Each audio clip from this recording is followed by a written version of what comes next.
Vitamin D ഇപ്പോൾ പല ആളുകൾക്കും കുറവാണ്. ഇപ്പോൾ മിക്ക ആളുകളും സപ്ലിമെൻറ്റ്സ് കഴിക്കുകയാണ്. അപ്പോൾ സപ്ലിമെൻറ്റ്സ് കഴിക്കുന്ന സമയത്ത് ശ്രദ്ധിക്കേണ്ട കുറച്ച് കാര്യങ്ങൾ, എപ്പോഴാണ് കഴിക്കേണ്ടത്, എത്ര കഴിക്കണം, ഇത് പല ആളുകളുടെയും മനസ്സിലുള്ള സംശയമാണ്. അപ്പോൾ വൈറ്റമിൻ ഡി എന്ന് പറയുന്നത് സൺഷൈൻ വൈറ്റമിൻ എന്നാണ് അതിനെ വിളിക്കുന്നത്. അതായത് സൂര്യപ്രകാശത്തിൽ നിന്ന് ലഭിക്കുന്ന വൈറ്റമിൻ ആയതുകൊണ്ടാണ് അതിനെ സൺഷൈൻ വൈറ്റമിൻ എന്ന് വിളിക്കുന്നത്. അപ്പോൾ അതുകൊണ്ട് തന്നെ വെയിൽ കൊണ്ടാൽ നമുക്ക് വൈറ്റമിൻ ഡി കിട്ടും. അപ്പോൾ എത്ര മണിക്കൂറാണ് വെയിൽ കൊള്ളേണ്ടത്? മണിക്കൂറൊന്നും കൊള്ളണ്ട, 15 മിനിറ്റ് മുതൽ 20 മിനിറ്റ് എല്ലാ ദിവസവും കൊണ്ടാൽ, അല്ലെങ്കിൽ ഒരു 5 ദിവസം ആഴ്ചയെ കൊണ്ടാൽ നമുക്ക് വൈറ്റമിൻ ഡി കിട്ടും. അപ്പം അതിന് കിട്ടേണ്ട വെയിൽ എന്ന് പറഞ്ഞാൽ ഒരു 10 മണിക്കും 3 മണിക്കും ഇടയ്ക്കുള്ള വെയിലാണ് കിട്ടേണ്ടത്. പണ്ടൊക്കെ പല ഡോക്ടർമാരും, എനിക്കറിയാം പല ഹോമിയോ ഡോക്ടേഴ്സൊക്കെ രാവിലെ ഇളം വെയിൽ കൊള്ളണം എന്നൊക്കെ പറഞ്ഞ് സ്ഥിരമായി വീഡിയോ ചെയ്തിട്ടുണ്ട്. എനിക്ക് തോന്നുന്നു ഞാനൊരു 10 വീഡിയോ എങ്കിലും ഇതിനെക്കുറിച്ച് ചെയ്തതാണ്. വൈറ്റമിൻ ഡി എന്ന് പറയുന്നത് 10 മണിക്ക് ശേഷമുള്ള വെയിലാണ് കിട്ടുന്നത്. അൾട്രാവയലറ്റ് ബി റേസ് കിട്ടിയാൽ മാത്രമേ അത് നമ്മുടെ ശരീരത്തിൽ ഉണ്ടാവുകയുള്ളൂ. അത് WHO പല വർഷങ്ങൾക്ക് മുമ്പേ അത് ഡീറ്റെയിൽ ആയിട്ട് പറഞ്ഞിട്ടുള്ളൊരു കാര്യമാണ്. അപ്പോൾ അതിൻ്റെ അകത്ത് കൃത്യമായിട്ട് മനസ്സിലാക്കേണ്ടതാണ് വൈറ്റമിൻ ഡി എന്ന് പറയുന്ന ഈ സമയത്താണ് കൊള്ളേണ്ടത് വെയിൽ.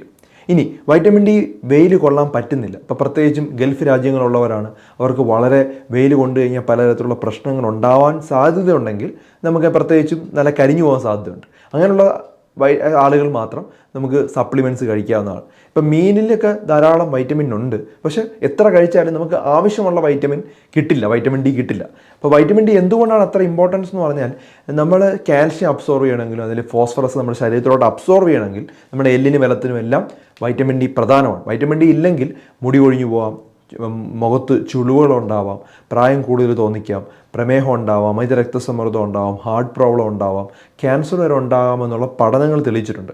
വൈറ്റമിൻ ഡി നിർബന്ധമായിട്ട് നോർമലാക്കി വെക്കുക. ഒരു 30ൻ്റെ വാല്യൂ എങ്കിലും, 30ആണ് സാധാരണ വൈറ്റമിൻ ഡി ചെക്ക് ചെയ്യുമ്പം 20യുടെ താഴെയാണ് എല്ലാവർക്കും. ഒരു 30 എങ്കിലും എത്തിച്ചാൽ വളരെ നല്ലതാണ്. ഇപ്പോൾ 40-50 ഒന്നും വെക്കേണ്ട ആവശ്യമില്ല, ഒരു 30 എങ്കിലും വാല്യൂവിൽ എത്തിച്ച് വെക്കുക എന്നുള്ളതാണ്. ഇപ്പോൾ നമുക്ക് പല ആളുകളും ടാബ്ലറ്റ്സ് കഴിക്കാറുണ്ട്. ഇപ്പോൾ എല്ലാ ദിവസവും കഴിക്കണോ? എല്ലാ ദിവസവും കഴിക്കുന്നതൊന്നും കുഴപ്പമില്ല. ഒരു 2000 ഇൻ്റർനാഷണൽ യൂണിറ്റാണ് മിക്ക ആളുകളും സ്ഥിരമായി കഴിക്കാറുള്ളത്. എല്ലാ ദിവസവും 2000 വെച്ച് കഴിക്കുന്ന ഒത്തിരി ആളുകൾ എനിക്കറിയാം. അല്ലാതെങ്കിൽ നമുക്ക് ചെയ്യാൻ പറ്റുന്നത് മാസത്തിലൊരിക്കൽ 60,000 ഇൻ്റർനാഷണൽ യൂണിറ്റിൻ്റെ ഒരു ടാബ്ലറ്റ് കഴിക്കാവുന്നതാണ്. നിങ്ങളോട് ഡോക്ടറോട് ചോദിച്ച് എത്രയാണ് നിങ്ങൾക്ക് വേണ്ടത് എന്നുള്ളത് വളരെ വ്യക്തമായിട്ട് മനസ്സിലാക്കുക. ഇനി ഇത് ആഹാരത്തിനോടൊപ്പമാണോ ആഹാരത്തിന് ശേഷമാണോ എന്നൊക്കെ സംശയം ഉണ്ടാവും. എപ്പോൾ കഴിച്ചാലും ശരിക്കും കുഴപ്പമൊന്നുമില്ല. പക്ഷേ വൈറ്റമിൻ ഡി എന്ന് പറഞ്ഞാൽ ഒരു ഫാറ്റ് സോലുബിൾ വൈറ്റമിനാണ്. ഈ ഫാറ്റ് സോലുബിൾ വൈറ്റമിൻ നമ്മൾ വിളിക്കുന്നതാണ് അഡക്ക് എന്ന് വിളിക്കും, ADEK. ഈ 4 ഫാറ്റ് സോലുബിളാണ്, കൊഴുപ്പിൽ പെട്ടെന്ന് അലിഞ്ഞു ചേരുന്നതാണ്. അപ്പോൾ അതുകൊണ്ട് തന്നെ നമ്മൾ ഫാറ്റ് ഫുഡ് കഴിക്കുന്നുണ്ടെങ്കിൽ അതിനോടൊപ്പം വൈറ്റമിൻ ഡി കഴിച്ചാൽ കുറച്ചുകൂടെ നല്ലതാണ്. കാരണം കൊഴുപ്പിൽ അലിഞ്ഞ് പെട്ടെന്ന് വൈറ്റമിൻ ഡി അത് ശരീരത്തിലോട്ട് എത്തും. അതിനുവേണ്ടി നമ്മൾ കൊഴുപ്പ് കഴിക്കാനായിട്ട് കുട്ടമ്പായി ചെയ്തതുപോലെ കുറേ മട്ടണും സാധനങ്ങളൊക്കെ വാങ്ങിച്ച് അതിനോടൊപ്പം വൈറ്റമിൻ ഡി കഴിക്കാനും നിൽക്കരുത്. നമ്മൾ ചെയ്യേണ്ടത് ആഹാരം, പ്രത്യേകിച്ചും കൊഴുപ്പ് കഴിക്കുന്നതിനോടൊപ്പമാണെങ്കിൽ വൈറ്റമിൻ ഡി ടാബ്ലറ്റ് കഴിക്കാം. അല്ലെങ്കിൽ നമുക്ക് ആഹാരത്തിനോടൊപ്പം കഴിക്കുന്നത് കൊണ്ടോ അല്ലെങ്കിൽ ആഹാരത്തിന് മുമ്പ് കഴിക്കുന്നതുകൊണ്ടോ ഒന്നും ഒരു പ്രശ്നമില്ല. അങ്ങനെ വൈറ്റമിൻ ഡിക്ക് പ്രത്യേകിച്ച് ഒരു ടൈമൊന്നുമില്ല, ഏത് സമയത്ത് വേണമെങ്കിലും കഴിക്കാം. പറ്റുമെങ്കിൽ നമുക്ക് കൊഴുപ്പ് ആഹാരത്തിനോടൊപ്പം കഴിക്കാം, അല്ലെങ്കിൽ എപ്പോഴെങ്കിലും പെട്ടെന്ന് കഴിക്കുക, രാവിലെ എഴുന്നേൽക്കുന്ന സമയത്ത് കഴിക്കുകയോ അല്ലെങ്കിൽ രാത്രി ഓർക്കുന്ന സമയത്ത് ഒരു ആഹാരം കഴിഞ്ഞ് 2 മണിക്കൂർ കഴിച്ചാലും കുഴപ്പമൊന്നുമില്ല. ഏറ്റവും നല്ലൊരു മാർഗ്ഗം കൊഴുപ്പിനോടൊപ്പം കഴിക്കുന്നതാണ് എന്ന് പല സ്റ്റഡീസിലും പറയുന്നുണ്ട്. പിന്നെ ഒരു ഡോസ് മിസ്സായാലൊന്നും കുഴപ്പമില്ല, പിറ്റേ ദിവസം കഴിച്ചാലും അങ്ങനെ ചെയ്യാം. പിന്നെ വൈറ്റമിൻ ഡി വളരെയധികം ഡെഫിഷ്യൻ്റ് ആണെങ്കിൽ നമ്മൾ എന്ത് ചെയ്യുമെന്ന് പറഞ്ഞാൽ എല്ലാ ആഴ്ചയും 60,000 ഇൻ്റർനാഷണൽ യൂണിറ്റ് കഴിക്കാൻ പറയും. ഒരു 4 ആഴ്ച, 8 ആഴ്ച, 2 മാസം അങ്ങനെ കഴിക്കാനായിട്ട് പറയും. അത് കഴിഞ്ഞിട്ടാണ് മാസത്തിലൊരിക്കൽ ആക്കുന്നത്. എക്സ്ട്രീംലി ലോ ആണെങ്കിലാണ് മാസത്തിലൊരിക്കൽ കഴിച്ചാൽ മതി. കുറച്ച് ദിവസം മുമ്പ് എന്നൊരു രോഗി കണ്ട സമയത്ത് പറഞ്ഞ കാര്യമാണ്, അവരെല്ലാ ദിവസവും വൈറ്റമിൻ ഡി കഴിക്കുന്നു, അതും 60,000 ഇൻ്റർനാഷണൽ യൂണിറ്റ്. അങ്ങനെ ഒരു കാരണവശാലും ചെയ്യരുത്, ഹൈപ്പർ വിറ്റാമിനോസിസിലോട്ട് പോകും. കുറച്ച് നാളൊന്നും കഴിച്ചാൽ കുഴപ്പമില്ല, പക്ഷേ ഒത്തിരി നാൾ അങ്ങനെ കഴിച്ചുകൊണ്ടിരുന്നാൽ അത് ഒട്ടും ശരീരത്തിന് നല്ലതല്ല, പലതരത്തിലുള്ള പ്രോബ്ലംസും ഉണ്ടാവും. വൈറ്റമിൻ ഡി വേറെ എന്തൊക്കെ ആഹാരങ്ങളുണ്ടെന്ന് പറഞ്ഞാൽ നമ്മൾ പറഞ്ഞ ഈ മീനിലെല്ലാം ഉണ്ട്. നമുക്ക് സാധാരണ കിട്ടുന്ന മത്തി, ചൂര, അയില, അതിലെല്ലാത്തിലും ഈ നെയ്മീനിലൊക്കെ കുറച്ച് എന്തുണ്ട്, വൈറ്റമിൻ ഡി ഉണ്ട്. പക്ഷെ അത് നല്ലോണം കഴിച്ചാൽ മാത്രമേ നമുക്ക് നോർമലായിട്ടുള്ള ലെവലിലോട്ട് എത്തിക്കാൻ പറ്റൂ.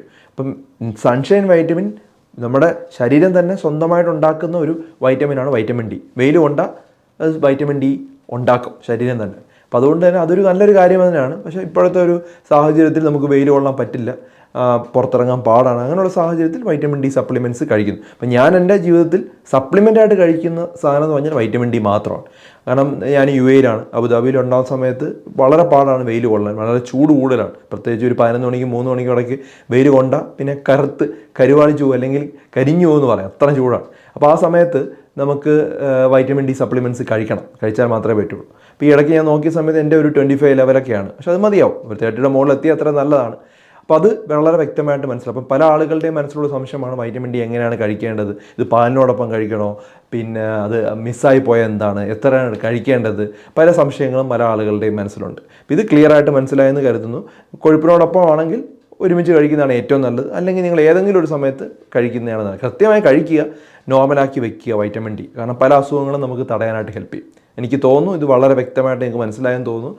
ധാരാളം ആളുകളുടെ അറിവിലേക്ക് ഇത് ഷെയർ ചെയ്ത് കൊടുക്കുക. മറ്റൊരു വീഡിയോയുമായി ഡോക്ടർ ഡി ബെറ്റർ ലൈഫ് ഉടനെ വരുന്നതായിരിക്കും. Take care all.